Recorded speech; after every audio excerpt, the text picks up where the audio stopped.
Welcome to episode 77 of the Monday Morning Critic. Today we have a wonderful actor. His name is Phil Burke, and I think you guys are going to love this. Phil, how you doing today? I am absolutely terrific there, Derek. Ready to rock and roll. I'm excited to see what's going down, and again, I appreciate you spending time, and I'm looking forward to it. Yeah, man, the pleasure is all on this side of the microphone, I'll tell you. So Phil, let's just kind of back things up a little bit. You're an Irish-Canadian actor. You studied in New York. Talk a little bit about growing up. I know 6 years old, you're in your first school play. Do you remember what the play was called? Wow, dude, you have done your research. I'm gonna say the first one was probably The Wizard of Oz. Wow, very cool. Yeah, I think that was it. And does the acting bug you? I mean, I know later on you start to really develop a love for it, and I'll get to that in a second. But do you when you're younger and you as you're getting older, I mean, is it just something that's in you, or is it something you think you learn over time? No, it's definitely something that's in you. I mean, that goes without saying. For me personally, I mean, I'm sure other people might have different ideas or different sort of approaches, but for me, it was. I was always kind of one of those guys that was, just sort of the pain in the ass in the classroom, sort of looking for that, attention and just had more to say than he really knew how to talk about, to be honest. You're right. I definitely know there was just something that was that I really enjoyed about performing, but that later became storytelling, and eventually sort of grew to this career. But I think initially it was more that scope of having fun, just getting out there, and it's like anything. You get a reaction out of somebody, it's gonna spark, it's gonna spurn something within you. And for me, it was it was my classmates, it was my friends, and we just we had a great time just acting the bollocks, to be honest. Yeah, so excuse me for being maybe a dumbass here. So Irish Canadian, is it 50-50? Dad, mom. How is that? How's your heritage comprised? Both my parents are Irish. Both my whole family lives back in Ireland, and we were they came over for an adventure to Canada. They didn't know if they were going to stay or what, and they were pregnant when they traveled. They had me, and then they sort of stayed, and then they created a brilliant life for themselves and a wonderful life for me and my brother and sister, and that's sort of that. But I definitely have clearly huge ties. I spent a lot of time growing up in Ireland. I went to school there for a little bit, it was basically what happened. So I'm very Canadian, but I'm also incredibly Irish, and it was, I say to the boys, and I say to my buddies that, I'm the exotic one of the group. How often do you go back to Ireland? Do you or do not go back? Is it just once, twice a year. Wow. Always. Yeah. We were back there over Christmas. People starting to get married, have children, all these kinds of bits and pieces. So we're there for that. But like I said, my whole family's over there. My sister still lives in Toronto. My brother lives in Paris. I'm here in New York, but my mom and dad are still in Toronto. But our whole the extended family, everybody is back in Ireland, and I'm very close with all of them. And it's an incredible country. I mean, I'm always driven to go back there because I have such an affinity for family, but also for such a beautiful place. Yeah, certainly beautiful, because I mean the airport that's closest to my house has within the last year developed an airline that just goes directly to Ireland. And it's where are you? I'm a little bit outside. I'm in Massachusetts, but in Bradley Airport, In Connecticut, I forget the is that Norwegian? Is that Norwegian Airlines? I don't know what it is, but it goes directly to Ireland. Like it's been so popular, people have to schedule months in advance.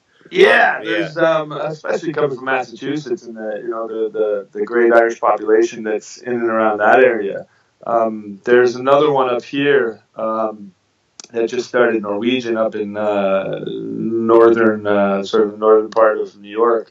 It's about an hour away, but yeah, it's great. It's good. Yeah. So my father, like, I'm half Polish, roughly half Irish. My dad used to make so many jokes. I don't know if your family's like that. My dad used to always joke that I wanted to beat the shit out of somebody, but I never know who it was.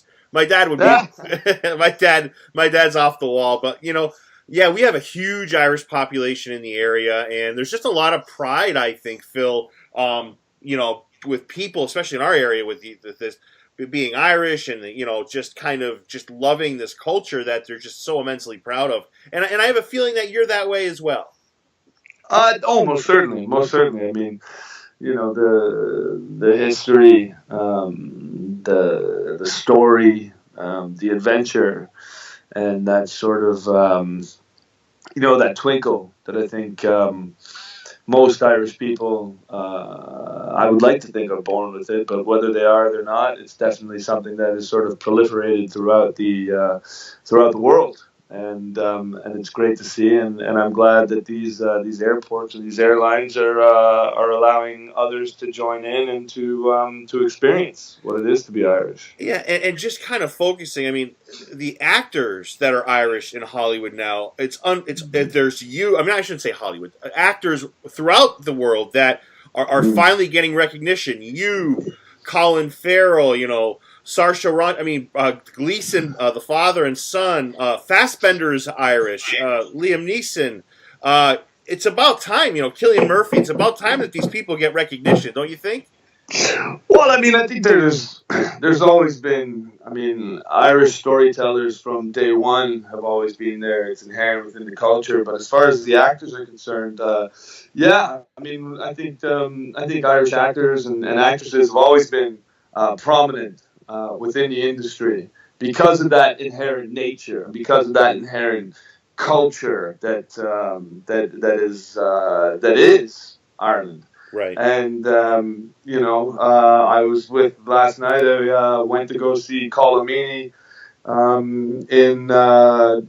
in Iceland Cometh with Denzel Washington for the second time. And, he's brilliant. Eugene O'Neill, an Irish descendant and one of the great American writers of all time, poet. And,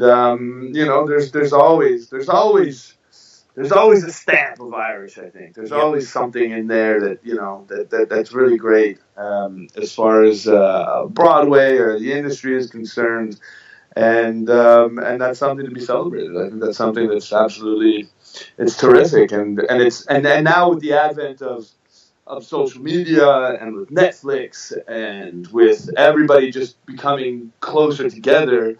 What's really great is that we're getting to see all these other cultures and all these other wonderful stories being told. I mean, I love Scandinavian TV. I'm massive into, it's all very dark and mysterious and dramas and wonderful, interesting, quirky comedies. And, you wouldn't necessarily know about that 10, 15, 20 years ago. Shit, you wouldn't even know about it 5 years ago. But now with everything becoming closer and the internet and all this kind of jazz, we get to see all these wonderful, different, to go see a foreign movie was like a thing, right? Now it's like I can check into a foreign movie, by a click of a button. Right. And, fire up the Mac. There you go. Oh, this is interesting. Where's this from? Serbia. Oh, cool. All right, let's check this out. And it's great and it's wonderful. And I think that any time that we can always be there and allow ourselves to learn from other cultures and from other stories, it's only going to help moving down the line and help us all out. So it's really it's a very a magical sort of almost worldly thing, and I'm glad it's getting better and better for everyone. Yeah, man, well said. And one of the things, switching gears a little bit, is that, like me, you played hockey growing up, and You have this great, you have this great story. I'm going to work my way to it. You know, you were on another interview. I was listening to it, and it almost brought tears to my eyes. Not in a bad way, but in a sense, I was just thinking about when I was younger with ice time and what it was like to play hockey. You know, it just brought back a lot of feelings.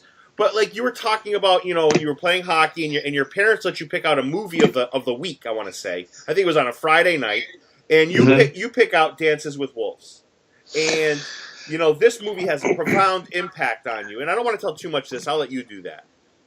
Wow, Derek, God bless you. You've definitely been looking and listening. Yeah, for me, it was my parents would, we'd rent movies and we'd go to the Video Post, which was down on Lakeshore in Port Credit, in Ontario, in Canada. Small little sort of suburban town right by the lake, and this would be our thing. And my parents would go out for the night, and and have the babysitter or what have you. And every now and then, there might be a dicey movie in, and I'd have to, sort of wake my parents up at 4:35 in the morning, as you do as a 6-7-year-old little kid. And you're like, and they're basically trying to slap you away, and inevitably most. I remember at one point, I was like, "Hey, can I watch the movie you guys got?" And they were like, "Yeah." And then I fired up Lethal Weapon. And then I remember my mom going, "Oh, don't know if that was the right one there. No, I don't know." But going back to the Dance with Wolves thing, yeah. And I fired up this movie, and I remember watching it, putting on my equipment, waiting for my dad to wake up to take me to the 6:00 in the morning practice. And I was up obviously at 4:30 in the morning, excited and ready to get on the ice and hang with your buddies and play some puck. And there it was. And I fired up this movie, and I just the scope of this storytelling. And I remember just the pictures. And I'm a huge Kevin Costner fan. Massive Kevin Costner fan, and I hope one day I'll have the pleasure and the honor of working with him. But I just lost it, and I think it was there and then that I really found in my own mind, whether it be conscious or subconscious, I was just in it, and I was like, that's what I want to do. I want to do this. This is where I'm going, and. I suppose it was somewhat fortuitous because years later, my first sort of bigger break, if you will, was to be in this incredible show called Hell on Wheels, which is a Western. And it's interesting, and it's funny the way that the world works and life works and energy gets passed and tossed, and it was great. It was just fantastic, and that movie holds a lot for me and in my heart, and where I go and what I want to do, and just a beautiful story. And Mary McDonald, Kevin Costner, just wonderful. Graham Greene, another great Canadian actor. Just great. Yeah. And I often think about that, and it's something that spurs me forward and makes it all really quite interesting. Yeah, and I'm going to get to Hell on Wheels because you probably already think about Candy Ass because I said you made me cry with your hockey memories. So yeah, I'm going to Hell on Wheels brings. I'm going to get to that's a separate thing. I have such an admiration for that. So, I want you to know, I'll toot my own horn for a second, that I had Tantu Cardinal, who played Black Shawl. Yeah, she was on the podcast. She's a hot ticket. She does not hold, she lets it go. When something's in her mind, she's not holding back. No, she's terrific. We met. I actually had the pleasure of hanging out with her in, I did this movie that went to this small independent movie called Ibid with Russell Friedenberg and Heather Ray, and it was at South by Southwest. And I had the opportunity because there Heather Ray is Native American, and and Russ, and so they got to introduce me into a lot of that community, and a lot of wonderful actors and storytellers from that Native American community. And I got to hang out with Tantu Cardinal one night, and I was just like, oh my God, you're amazing, you're brilliant. I think you're incredible. And, she's out there just having a cigarette, and she's like, yeah, man, all right, cool. And I was she's like, so chill, tough. yeah. And then so we got to hang out for an evening, and then she was just lovely and wonderful, and I respect her work immensely, and what she's done as well through the Native American community, and for those stories and the people involved, which is great. Yeah, man. Well said. So you mentioned, and I know you mentioned obviously Dances with Wolves. Are there other movies, Phil, that spark your interest? Are there other movies that? And I know you have an admiration for Kevin Costner. We could go off on a whole day on what he's done. Are there other movies that spark your interest in acting? Yeah, I mean, I always tend to play this game, top five, with friends and family. And, when I was working behind the bar, I would, we'd have a top five and get people involved. And, we do all these different topics and different. Phil, before you tell me this, I have to tell you this before I forget. Your friends are you and your friends seem like you're such a bunch of kick-ass guys. Like you have this great rapport with each other. You remind me of this movie. Because the rapport you have with your friends reminds me of a movie called She's Out of My League. I don't know if you've ever seen it. Like it's hockey, it's a comedy, it's all these it just reminds me. Am I off base with that? No, I mean I've never seen the movie. I think that's Jay Baruchel, right? Yes. Yeah, well, he's Canadian. He's from Montreal, I believe. So that doesn't seem off base at all. Yeah, no, I haven't seen the movie. Maybe I'll talk into it when I get a chance. So sorry to interrupt. I'm sorry to interrupt you. So no. I got to hear this top. So you were saying you play this top five game, and you have top five, and I'm guessing it's movies. No, I mean we do whatever, man. We've done top five Halloween costumes. We've done top five ways to decorate your bathroom. We've done top five gas lights. We do top five whatever. Like it's just top five. It doesn't matter. Top five ridiculous ways to castrate yourself. Top five most stupid ways in order to kiss somebody else, whatever, man. It's like whatever comes to sort of your mind, and then we sort of table it in front of the board of directors. The board of directors have a conversation, and they come back with their judgment and or blessing, depending on how you want to look at it, and then you go top five, and then that's what you do. So going back initially to what you're asking, as far as other movies. I have a rolling top five, but, things that definitely sort of hit me just sort of growing up and everything. One Flew Over the Cuckoo's Nest. My father was brilliant. He's an engineer. He's an incredible man and terrific and lovely and a great support for me, especially in this, which is wonderful. But he was also really good with the movies, and him and Mom were very good with watching things, and especially say with Irish actors as well. They were very much like, watch this guy, he's Irish. Watch this guy, or watch this Brenda Bledden. Watch her. She's Brenda Fricker. Watch her, she's Irish, she's great. That would, like in My Left Foot. My dad introduced me to One Flew Over the Cuckoo's Nest. My dad introduced me to, I remember watching the original Count of Monte Cristo. And watching that and being, whoa. So there's definitely, there's so many different stories to put your finger on, one or two. I mean, I'm a huge fan of Memento, Braveheart, The Fifth Element, Lock, Stock, Two Smoking Barrels, Dances with Wolves. I'm a huge Disney geek. I love Emperor's New Groove. Cool. That's one of the most underrated Disney movies of all time. They're there, they're strapped, they're about to go over the waterfall, and then it's like, what's that? Waterfall. Sharp rock to the bottom. Yep. Bring it on. I mean, Cusco.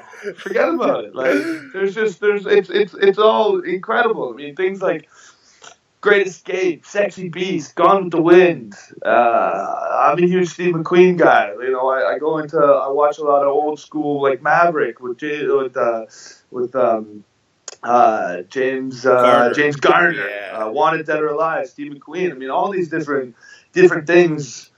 They create something within you, and it's just something that I truly enjoy and I'm incredibly passionate about, and something that I'm going to pursue for the rest of my life. So, Phil, I'm not going to throw a top 5 at you because I won't do that to you, but I'll throw just a top 5 type scenario at you.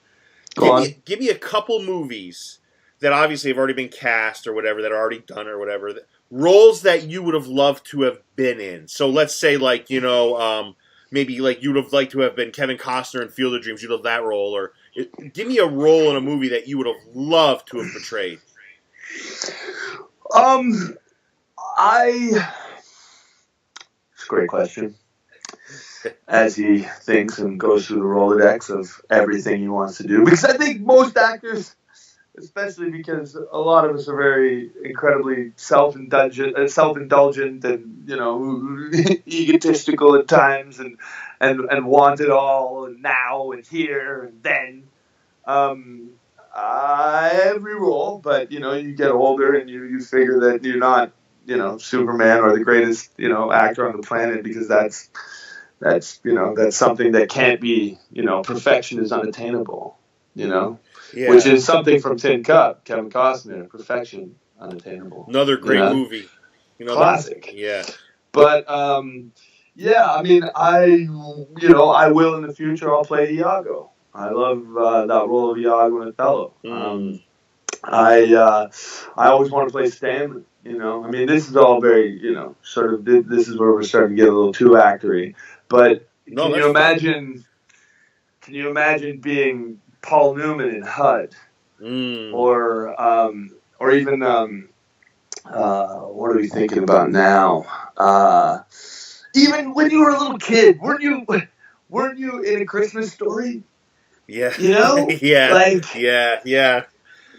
Stuff like that. Wouldn't I love to have been in Monty Python? Things like Desperado. Fuck, I'd love to be Antonio Banderas. Yeah. Yes. You know what I mean? I mean, there's so many. I mean, it's an unanswerable question. You're right. It is an unfair question, but I mean, your range. I mean, you could definitely comedy to, like, I was just thinking now, like, you would have been so good in, like, Taxi Driver. I could see you totally kicking ass in that role.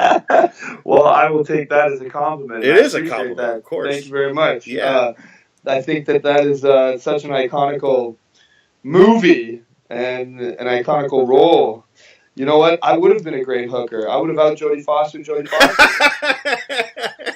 I think that, and I appreciate you thinking of me for that role, because you should see me in a pair of hot pants, a little sort of, in a nice butterfly hat, standing on the stoop with some oversized glasses. You know what, Derek? I really appreciate you thinking of me like that, and I honestly, you know what, Harvey, you can definitely, he can pimp me out as much as you want, but Foster, you know what, I think she was miscast. Yeah. I think it should have been a lot more Burke and a lot less Foster. No, you would have made a great Travis Bickle, you know that. And the other thing I was thinking of is how much of a, not only from a looks point of view, but from like a talent point of view, you remind me so much of Adrian Brody.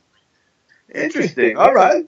I mean, you guys, you're very eclectic actors. You could do almost anything. I mean, I just, and we talked about your friends.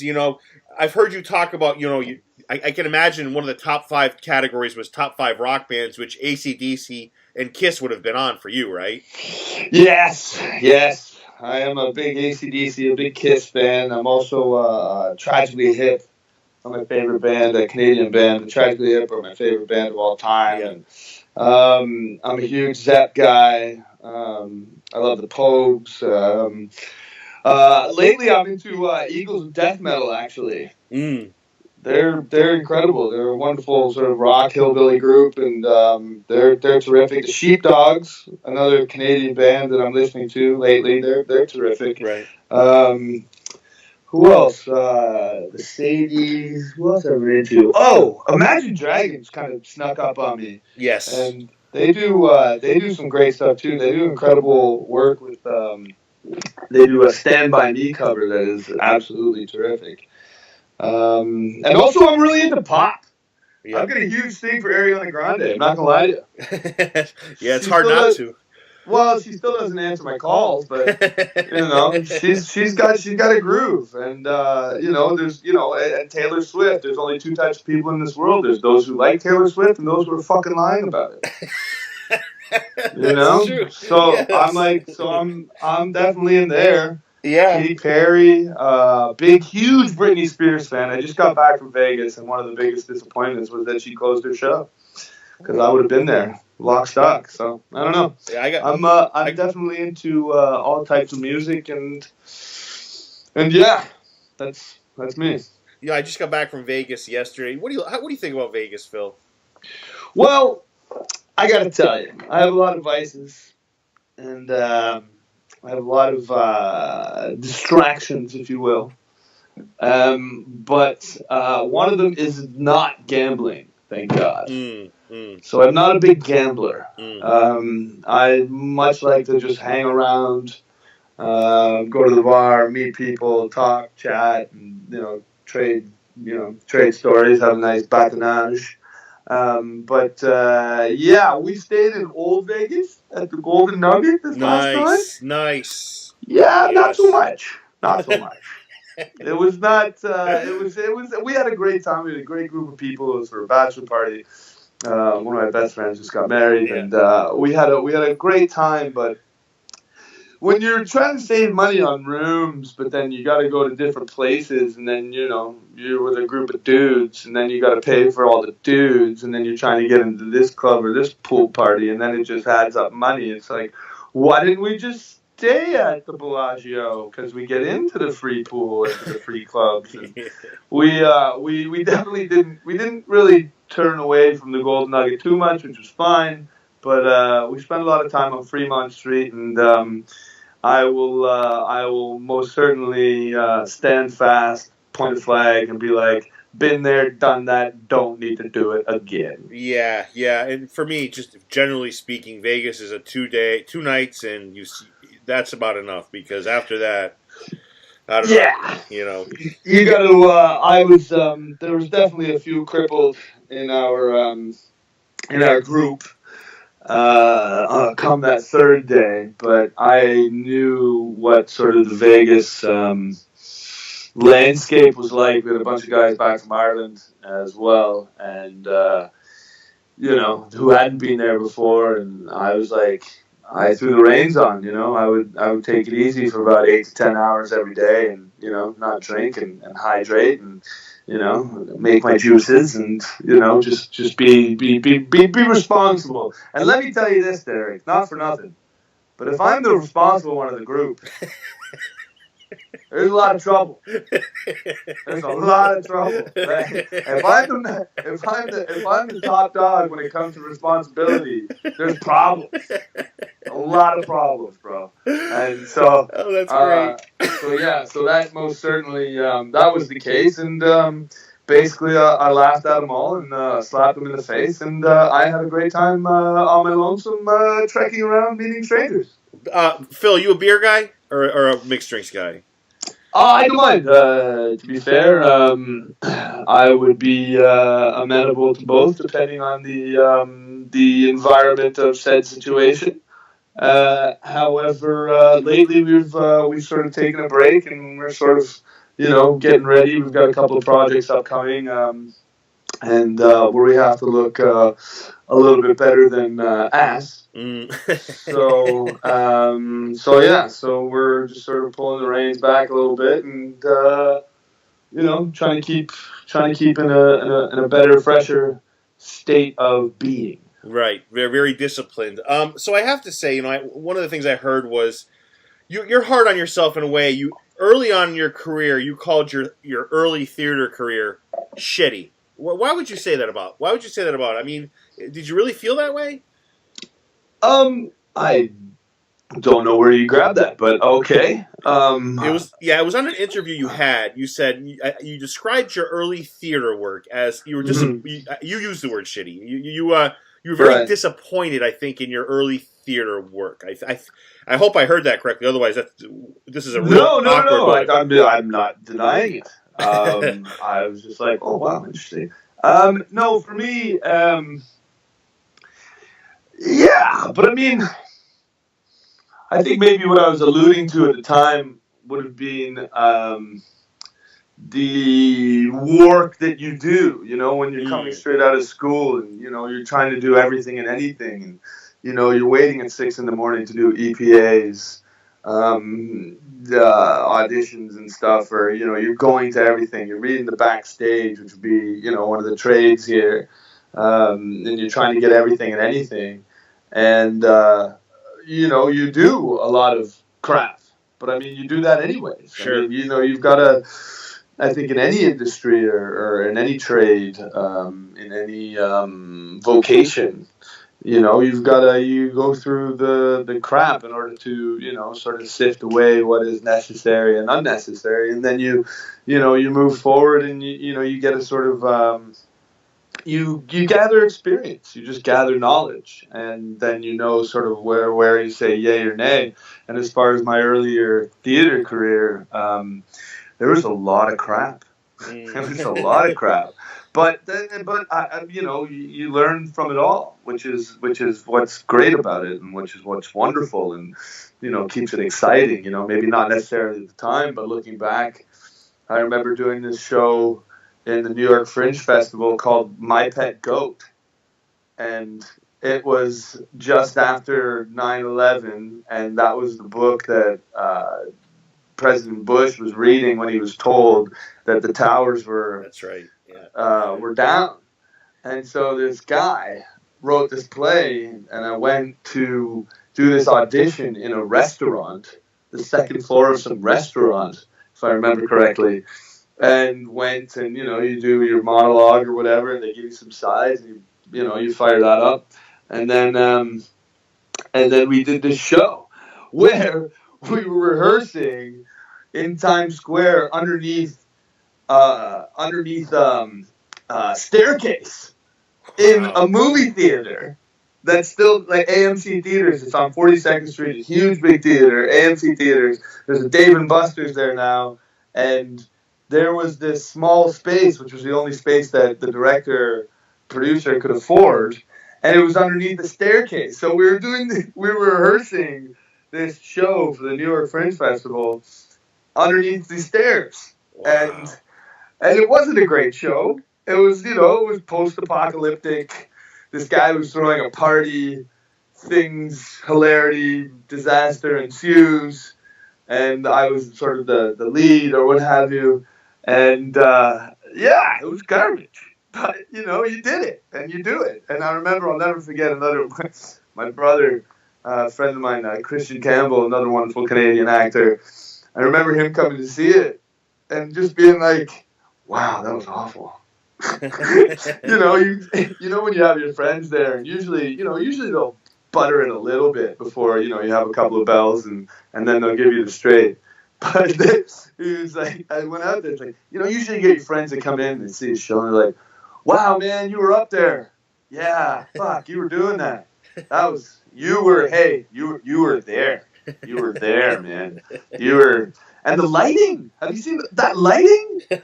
Wow. That was incredible. That was really good. Wow, the lighting was something else, and the sets were pretty good too.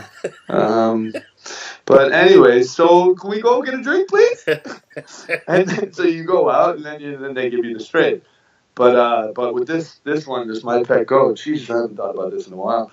But yeah, Christian was basically like, wow, that was awful. That was pretty shit. that was crap.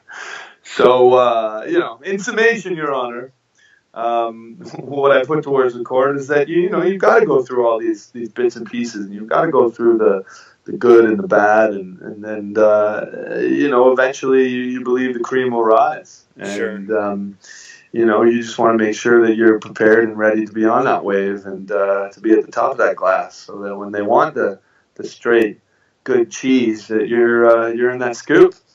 Yeah, man, and one of the things growing up that you have that, many of my guests don't, it's, you were a jock in high school, and then you were also into drama. I'm going to tell you, man, I could probably count on one hand number of guests that have said that. It was either one or the other. I really feel like, and times are changing, obviously. I don't want to sound too old school. But, you had to, because let's face it, like when I was in high school, if somebody was in drama, people used words that probably weren't great. Now, right. but hey, now, and I've said this before to other guests, to other actors, I say, well, now, how cool is it to be an actor? It's pretty goddamn cool. I mean, it's not easy, but it's. So I think things have changed. I think things have evolved. I think now kids in high school, now they have high schools dedicated just to acting and the arts. So obviously we've come a long way. So talk about that a little bit, Phil. The fact that you were a jock and that you also were, a very good actor, in high school. Well, good is obviously subjective and debatable, but we, as we spoke about before, it was at a young age that I, sort of discovered storytelling and movies and theater, and it was always something that I was doing, whether it was in church or at school. Obviously, there was just something about performing that I was had that was the tractor beam. Was the performance and being up there and looking at different things, I suppose. Maybe more succinctly put would be just to be performing in front of people and doing that. But I was always a big, I played a high level of baseball, a high level of hockey. Thankfully, I played a big level of rugby as well. Wow. There was, but that was hanging out with the boys. I was doing what you loved. I was, I also played for the number one, football team in Canada, and they got me there from rugby because I was a fairly decent rugby player. But, sort of the switch over, the changeover. I remember when I was doing, I was playing Godzilla and Godzilla the musical. And, we had to, just let that sit for a little. Yeah. I was processing. I got you. Yeah, Godzilla the musical. Yeah, playing Godzilla. And, again, just take a breath. And I remember, having this skive off rugby practice and being the captain of the rugby team and being like, guys, I got to go to rehearsal.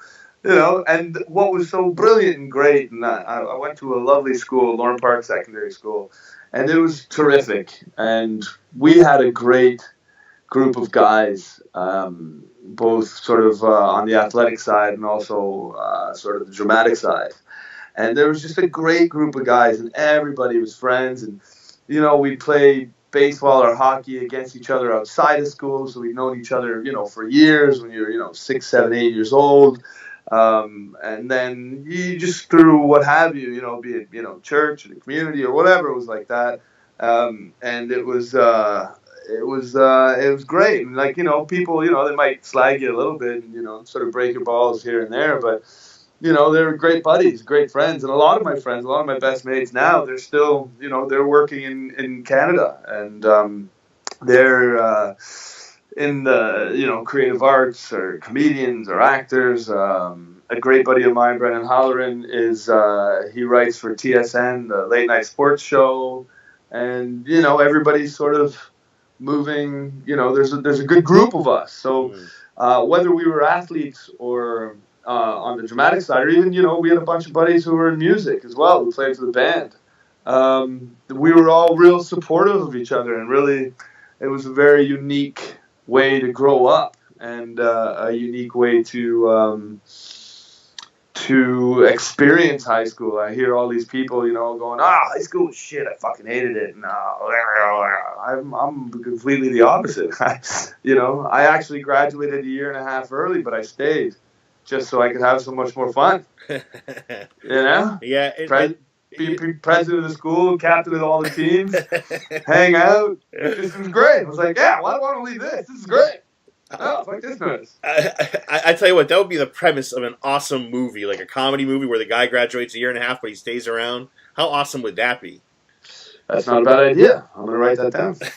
That's all right. So yeah, I mean, it was great. I was very fortunate and very fortunate with my friends and family, and something that I often look back quite fondly. You mentioned rugby, and I fell in love with I don't know what you're gonna have to help me with this one. It's not a full rugby team, but I think it was in the last Olympics. It was it 6? Oh, 7. 7. That's it. My God, Phil, I fell in love with the sport. I loved watching it. I loved. Oh, sevens is great. Sevens is terrific. I played a lot of sevens. I played here in New York. I played in Canada. Sevens is a terrific side piece to union rugby. There's also rugby league, which is less. There's no real scrums or anything like that, but it's a great sport all around. I mean that the oblong ball is something to be respected. I don't know I think it was New Zealand, but I'm going to tell you, I was watching one game. There was one. I mean, they're all like huge, but there was one guy from New Zealand that if he was running at me, I'd be like, nope, no, I'm not going anywhere near him. Let him come right on through. I mean, these guys are huge. Oh yeah, they're fast. They're massive. I went to see Leinster on Boxing Day this past year, and we or St. Stephen's Day. Well, or in America, I guess it'd just be the 26th of December.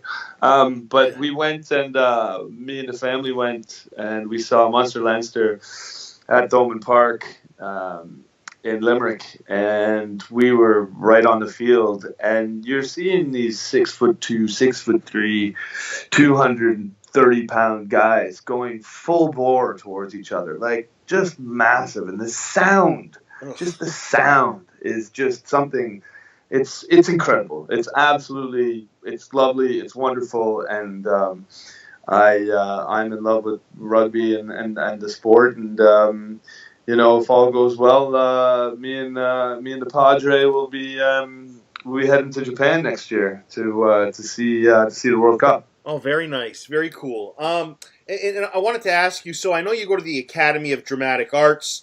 Obviously, great school, great stepping stone to kind of get your learn a little bit. Have you had a mentor, Phil, or somebody that you've learned from? Along with that education, is there somebody that you really thank for, being where you are now, a very successful actor, a guy who, knows what he wants? Is there somebody you attribute any of that to?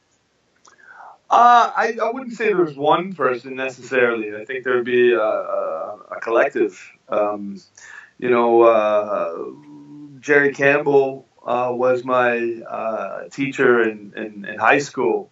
He's the father of Christian Campbell and Nev Campbell, who are like my older brother and sister, and he saw something in me, and definitely sort of shepherded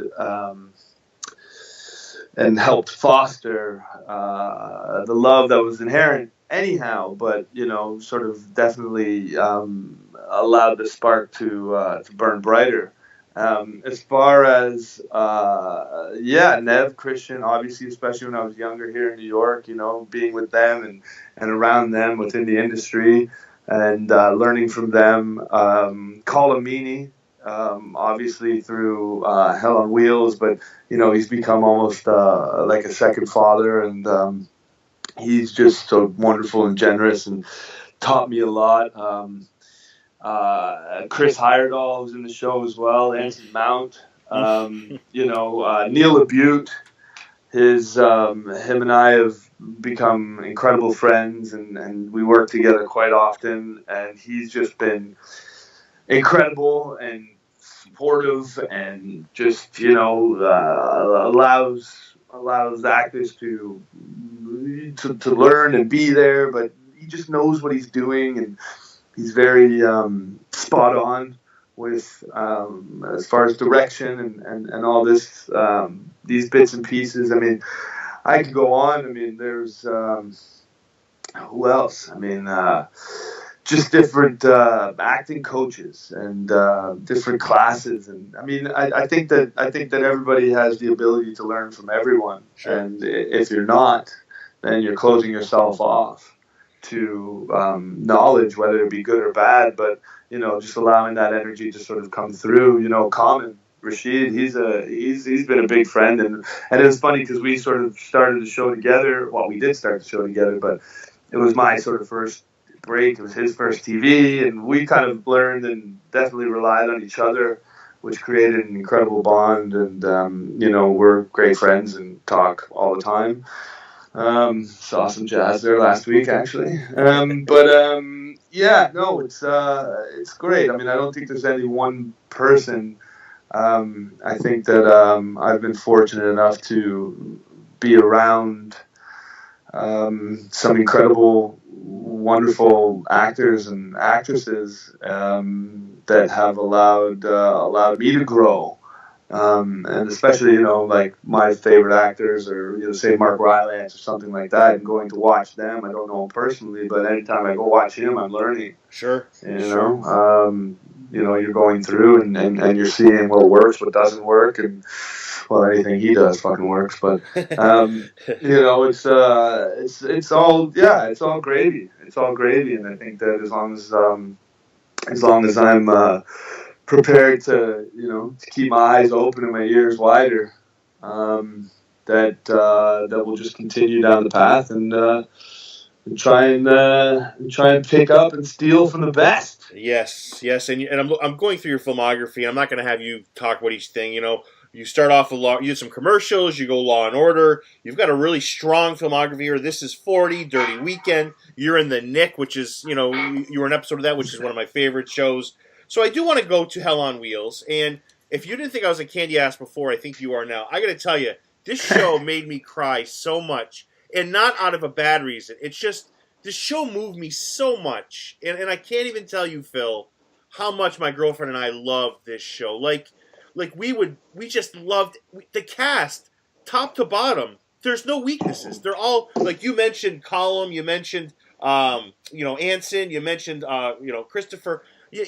These actors are, you as well, are off the charts. Why does this show work, man? Because it's in my top 5. And I'm not going to use rolling top 5. If people ask me a top 5 show right now, Hell on Wheels is one of the first shows out of my mouth. Oh, well, that's very kind. That's great. And I would like to say that you have good taste. I don't know. Tom Noonan was another one who taught me a lot. And a lot of the guys on set, it was an interesting show because, to be fair, I believe we were the third show that AMC had.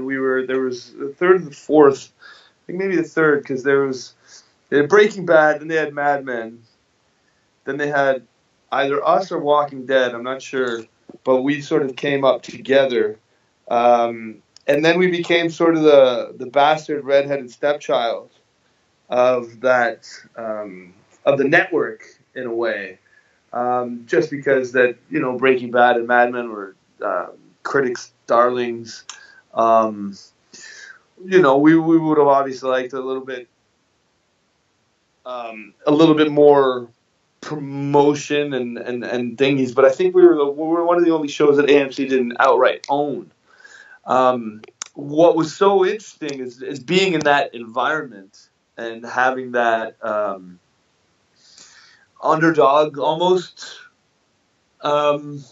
feeling. We just had we had a great group, and we knew that we were sort of on our own in a way. And everybody was just great. Like, it was one of those things. I mean, Colum and Anson, who are older and have been in the industry, and Chris and other actors, the chemistry that we all had within the group. I hope, served itself and showed up on screen no matter what. It was an incredibly unique opportunity and something that I'm very proud of, and I'm very blessed to have been a part of it. And the writers, directors, everybody who's involved, the crew from top to bottom, just a really great group of people, and it made for an incredibly magical time. Oh, and you guys ended the show with this 2-minute thank you video to the fans, I think, and I want to say I was legit sobbing for I want to say a half a day. Maybe I have more psychological issues than I think, but I'm going to tell you, man, this show, it's possible. It's possible. There's people that don't agree with that, but yeah. How would you describe Mickey McGinnis as a person? Is he a good guy? Yeah, he fucking is. Are you kidding me? Of course he is, man. He's definitely a good guy. I think that there was things that came through, and whether it's true or not, and I won't spoil that for anybody, but yeah, I mean, I always say, I often think about when I'm doing roles, what they're, what they would be as an animal, or what they're, what do they call that in Harry Potter, where you have your Harry's mother was Patronus. Yeah, like your Patronus or whatever. Yeah, something like that. Yeah. You know what we're talking about. Yeah. So, anyways, but Mickey was a puppy. He started as a puppy and he grew up, as this dog. And, he got kicked and beaten around and things needed to happen, but he was a survivor. And I think that there's one of the greatest things, I think, and this is to Jamie O'Brien and Mark Richard and Tom Brady and the other writers. They saw something within Mickey and I believe within myself. There was definitely sort of an allegorical comparison towards the train moving forward and Mickey moving forward. The train trying to survive and finish its task. And I think that Mickey was definitely just trying to survive and finishing his task. And it became a wonderful journey to be a part of. And I mean, if it was up to me, we'd be filming Mickey P.I. right now. In San Francisco. He's got a buddy, solving crimes, killing people. Almost like Poirot, but a little bit darker. So my friends and I were having this nerd discussion, right? Those that watch Hell on Wheels, and they said, how bad Dandy Johnny Shea was, but I felt like he was good for Mickey in kind of a way. He gave Mickey that kind of bite that he needed. Am I wrong with that? No, I think that's really astute. I think that's quite spot on. I think that's great. I'm glad that you guys are chatting about it. That's very flattering. But then also, Andrew Howard, who him and I are, became very, and they're still incredibly close. I think there was, I think it allowed a way for Mickey to see another side of possibility. It was either, there's so many different ways that we can walk down different paths. And I think one thing that Andrew's character brought was a bit of a mirror up to what was going on, and I think Robin's character as well. She came in, I believe, in one or two scenes. And, Eva. Yeah, Eva. She's like, "What's going on? What are you doing?" And there's a bit of an eye opener there, and different sort of paths that could have been taken. Yeah. But again, not up to me. I'm there to serve the story, and I don't write the script, so that's all up to them. But I think any choice I would have made, as far as Mickey's concerned, would have been would have been exciting and well worth it. Yeah, man, thank you so much for giving me an hour. I have a few more questions if you don't mind me asking. I really Not at appreciate all. every second of this. So I have to say, it's pretty clear that the writers, producers, directors, they love you because you're like third or fourth in episodes that you're involved with, which speaks volumes, I believe, about you as an actor. But do you ever get, and not that you don't belong, but I mean, I watch Christopher, who plays the Swede. Like, that's a bad guy of epic proportion. Like, how do you not... I mean, do you ever feel overwhelmed being around like Anson and Calm and did you ever feel like it's like, wow, am I really here? Like, is it tough at times? No, I mean, yes, absolutely. I mean, yes. Are you kidding? I mean, to be around those people and that talent, initially it's like anything,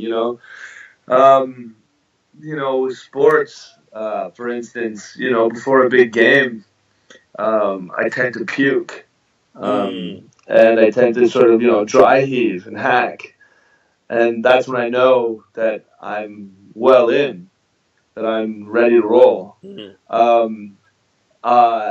that was the same. That's still the same to this day with acting. And when I know I've got a big scene coming, or I'm working with somebody that, I respect and really enjoy, you get in there. But then then the professionalism takes over, and you're there for your job, and they hired you for you. And they hired you because they believe in you, so you believe in yourself, and you get out there and you jump on the field and you make you play ball and you make stuff happen, and you work and it's a collaborative. Hopefully, I mean, I've worked with some actors that don't want to talk to you at all, or they don't want to see you. They just want to show up, do their bit, and fuck off, and that's fine. That's up to them, and I'm not judging it one way or another. I'm much more from, a team background, a sports background, a theater background, a collaborative background. Where, how's that for you? Is that okay? What do you think? Anything? Can I help you with anything? So when you're gifted or allowed to work with these incredible actors, you definitely want to, sort of, I don't want to say keep your place, but be respectful. But then also, you're there for a reason. Sure. And you're there because they want you to be there. And I was supposed to be killed in the second season. But they, for whatever reason, I suppose they like the cut of my jib. I don't know. I guess when I paid off the producers and the writers, they got the checks, which definitely helped out. And they ended up keeping Mickey around, and I'm very proud to be one of the only three actors from episode 1 to have survived from episode 1 to the final episode, because it's only me, Anthony, and Colin that made it from top to bottom. Wow, and, that's right, yeah. And that's something that I'm very something I'm proud of, and I can't only just thank the writers, the producers, and everyone involved for putting up with me for that long, and I'd like to think that it's because I did one or two things right. Yeah, you've done more than that right, and I swear, Anson would have made a great Rick from The Walking Dead. I don't know if you're familiar with Rick, but I always thought. Oh yeah, okay, yeah.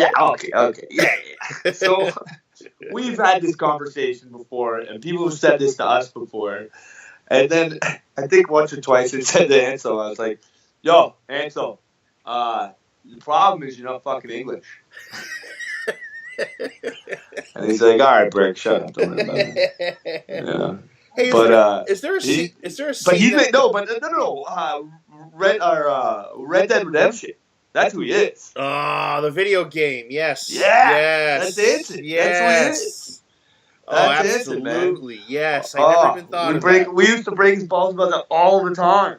Yeah, man. So let me ask you: Is there a scene that you remember, not necessarily one you were involved in, or it could have been one you were involved in, where you were really moved? I mean, I'm not just saying this because I'm speaking with you. Like, this cast is legit, and you handle your own and then some. But was there ever a scene across all those seasons where you were even taken back by it? I've never watched the show.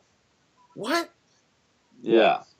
I'm kind of one of those, call it actory difficult things, but I just basically seen the premieres. I have seen things that, my, say the adults, I call them the manager and the agents have put on like reels and stuff like that. So I'm not saying that I haven't seen different things, but I have not really seen the show, and I definitely haven't seen it from top to bottom.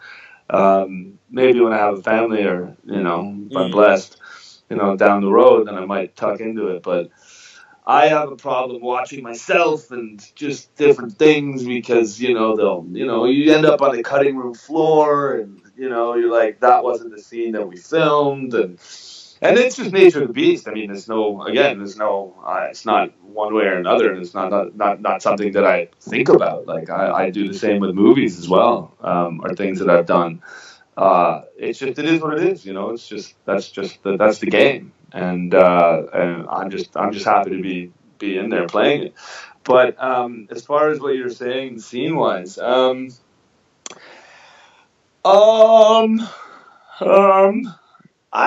don't know. There were a few scenes with Colin where I felt I could have done a little better. If I'm thinking, I'm a big fan of stunts, and I love doing I did all my own stunts and riding horses and all that kind of stuff like that. That for me, those were great.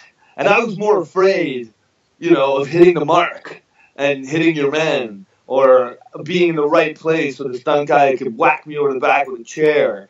Or, those were things that definitely were like, oh, crap, man, don't fuck this up. It's one thing where you screwing up some lines and you miss your mark a little bit, or you don't hit the right light. But when you're physically involved with other people, one wrong move and you're cracking them. Right. One different move here, somebody else is cracking you. So those were definitely things that we had a great, incredible stunt coordinator, Brent Woolsey, and those were things that I took a lot of pride in, and a lot of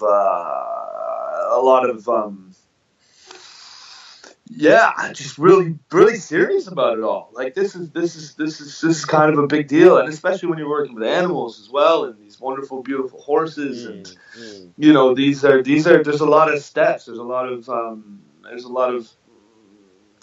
how do I say it? A lot of moving pieces, right, in order to make the clock go. So it was those for me were definitely those were scenes that would be where I'd puke before. Yeah, right. And I gotta say, I think it's so cool that your favorite movie was Dancing, or the one that sparked it was Dancing with Wolves, and then you mentioned this earlier that your first major breakout role is a Western. I think that's a good sign of things to come for you, my friend. Well, I'll take that to the bank, Derek, and I appreciate you saying that. Thank you. So I got two more questions for you. The first one is, what are your friends? I mean, you're very close to your friends. You're a good guy in that way. What do they think about you on Hell on Wheels? Did they watch you ritually like I did? Nah, no. Some of them, yeah. Some of them, no. It's kind of like, oh, what are you doing? Oh, great. You're in Calgary. You filming? Oh, cool. What's up? Okay, great. Yeah. And that's terrific. I think it's wonderful. I think it's more when people when they're around and you're fortunate enough to be recognized, or somebody enjoys your work and says, hey, Mr. Burke or Phil, I'm a huge fan or whatever, and I saw you in this or that or whatever. I think it's then that they're like, oh, Jesus. Really? Yeah. Really? And then I'm like, there you go. And then they're like, oh, you're such a douche. And I'm like, yeah, I guess I am. So my last question is, I have to ask you, as being of Irish descent, Ireland has been a bit of a hotbed. One of my all-time favorite movies was filmed in Ireland. It's called Waking Ned Devine. I don't know if you've ever seen it. Classic! You kidding me? Oh my God, it's a great movie. I love that movie. That is such a terrific, wonderful, heartfelt story with some great actors. That's a great movie. I'm glad that you know that. Next time you have a top 5 underrated movies list, that should be 1 or 2 because that movie is phenomenal. I would agree. I think it's an incredible movie, especially the boys naked on the back of the motorcycle. Dude, and the old skin flapping in the wind with the helmet on. Oh, and the music in that movie, it pays homage to the Irish culture. My goodness gracious. Like, another movie again, Phil, the theme of the conversation, I cried all movie. I love that movie. That movie, it makes me laugh, it makes me cry. It's just like a typical day. Yeah, no, I agree. I think it's a typical day. Nice, that's good. Oh God, these fucking Cheerios are so good. So my last question is, what did you think, or what are you thinking, or maybe people in Ireland of the increase of filming in shows or movies, namely Star Wars? What is the perception of Hollywood coming to Ireland, I guess? And I mean, it's beautiful. I know why they want to go there, but what is the perception amongst those that live there? Are they happy? Are they, what's the kind of the? Well, I mean, Ireland's always been a destination for movies. I mean, you can go back to The Quiet Man with John Wayne. John Ford always loved to film there. You can go even sort of recent in the last 25, 30 years, movies like The Field. Jim Sheridan, filmed most of his movies in Ireland. Colin Meaney filmed a ton of movies in Ireland, things like The Commitments, The Van, The Snapper, legendary movies. Braveheart filmed in Ireland. I think Ireland's always had an incredible standing. What am I trying to say here? It's always been prominent as far as filmmaking is concerned. Not only because of its beauty, but I think because of the draw and then the wonderful people and crew that they have there. So it's never been out of the mainstream, especially during sort of the heydays and the Celtic Tiger, and when the euro is a little better and the pound is a little better. I think it's brilliant. I think it's great. I mean, Game of Thrones is all up there. I forgot about Game of Thrones. You're right. Yeah. What else? You name it. I mean, there's always something going on in Ireland. I think it's terrific, and it is as it should be. And I'm still waiting to film over there myself. So I'm ready for that. I'm ready for that shoe to drop. Let me tell you. His name is Phil Burke. He's an actor. He is one hell of a good guy. Phil, man, I got to tell you, you have the talent, and I know good things are going to happen. But there's some guests where I just personally cheer for. You're one of those people, my man. I can't thank you for giving me over an hour of your time. Oh, please, Derek. I really appreciate it, and I'm honored and humbled by you chatting with me and reaching out. I really appreciate it, and I want you to tell us, Daniel Char, that the Leafs are coming. And Toronto's on its way. This Boston curse is going to be lifted, let me tell you.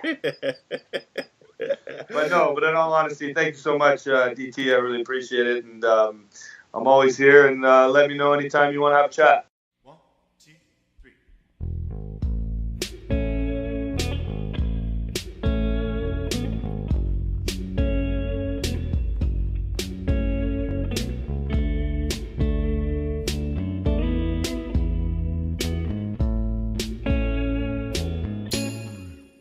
When the night has come and the land is dark and